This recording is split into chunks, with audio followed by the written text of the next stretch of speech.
স্থাপনাটির ভিতরে ঝুলে থাকা প্রাণবন্ত শিকড়গুলো জানান দিচ্ছে বিশাল দেহ নিয়ে দাঁড়িয়ে থাকলেও বড্ড অবহেলা হচ্ছে আমার উপর।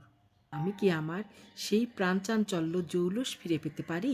প্রশ্নটি হাতির বাংলোর হয়ে আমি আপনাদের কাছে ছুড়ে দিলাম। হাতির বাংলো চট্টগ্রামের সিআরবি এলাকায় অবস্থিত একটি ঐতিহাসিক ঔপনিবেশিক যুগের স্থাপনা। এই বাংলোটি স্থাপত্য শৈলীর জন্য সুপরিচিত, যা দেখতে অবিকল একটি হাতির মতো। ভবনটি ব্রিটিশ শাসনামলে ১৯ শতকের শেষের দিকে বা প্রায় ১৩১ বছর আগে নির্মিত হয়েছিল। চট্টগ্রাম ফেনী রেললাইন তৈরির সময় নির্মাণ প্রকৌশলীদের থাকার জন্য একটি বিশ্রামাগার বা রেস্ট হাউস হিসেবে এই ভবনটি নির্মাণ করা হয়েছিল। এই বাংলোটি চট্টগ্রামের লালখান বাজার এলাকার লেডিস ক্লাবের পাশ দিয়ে পাহাড় ঘেরা পরিবেশে অবস্থিত। দূর থেকে দেখলে মনে হয় একটি বিশাল হাতি সুর তুলে দাঁড়িয়ে আছে, যে কারণে স্থানীয়দের কাছে এটি হাতির বাংলো নামে পরিচিত পেয়েছে। বন্ধুরা, চলুন আমি আপনাদের হাতি বাংলোর ভেতরে একটু নিয়ে যাই। আমি যেখানে আছি এটি হচ্ছে হাতি বাংলোর ভেতরের একটি ব্যালকনি।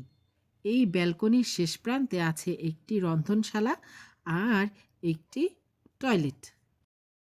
১৮৯৮ সালের দিকে আসাম বেঙ্গল রেলওয়ের প্রকৌশলীদের থাকার জন্য নির্মিত এই ডুপ্লেক্স বাড়িটি দূর থেকে সুর উঁচিয়ে থাকা একটি হাতির মতো দেখতে হওয়ায় স্থানীয়ভাবে হাতির বাংলো নামে পরিচিত সকলের কাছেই।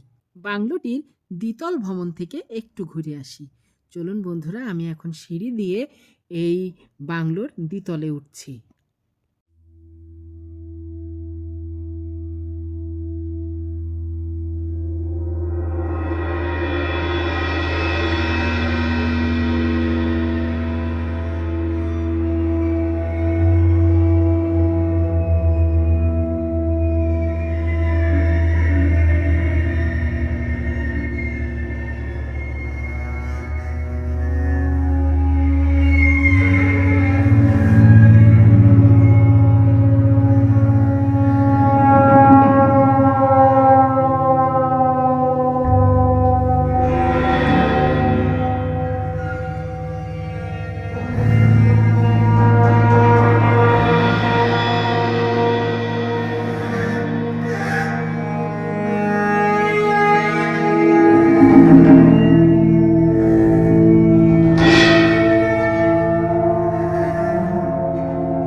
আসলে সিঁড়ি দিয়ে যখন উপরে উঠছিলাম, মনে হচ্ছিল যে কোনো সময় যে কোনো স্থান থেকে সাপ, বিচ্ছু বা ভয়ঙ্কর কিছু এখনই বেরিয়ে আসবে। তারপরও অনেক সাহস নিয়ে ভেতরে ঢোকার চেষ্টা করেছি। এই কারণে যে দেখি এর ভেতরে কি আছে।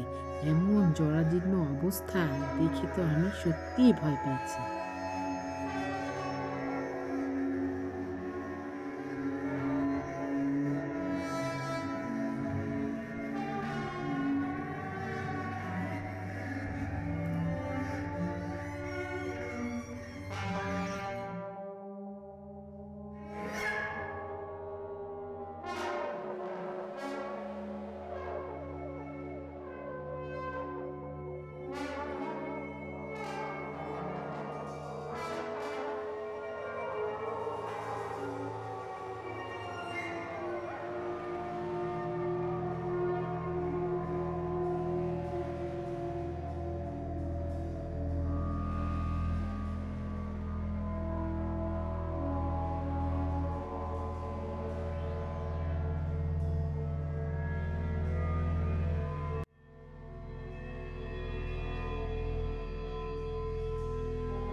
সব কিছু দেখে আমার মনে হয়েছে হাতির বাংলোটি সংস্কার করে এখনো বসবাস উপযোগী করা সম্ভব বা একটি দর্শনীয় স্থান হিসেবে গড়ে তোলা সম্ভব। ভিডিওটি ভালো লাগলে লাইক, কমেন্ট, শেয়ার করে আমার চ্যানেলের পাশে থাকবেন। আজ এই পর্যন্ত। সবাই ভালো থাকবেন, সুস্থ থাকবেন এই কামনায় আল্লাহ হাফেজ।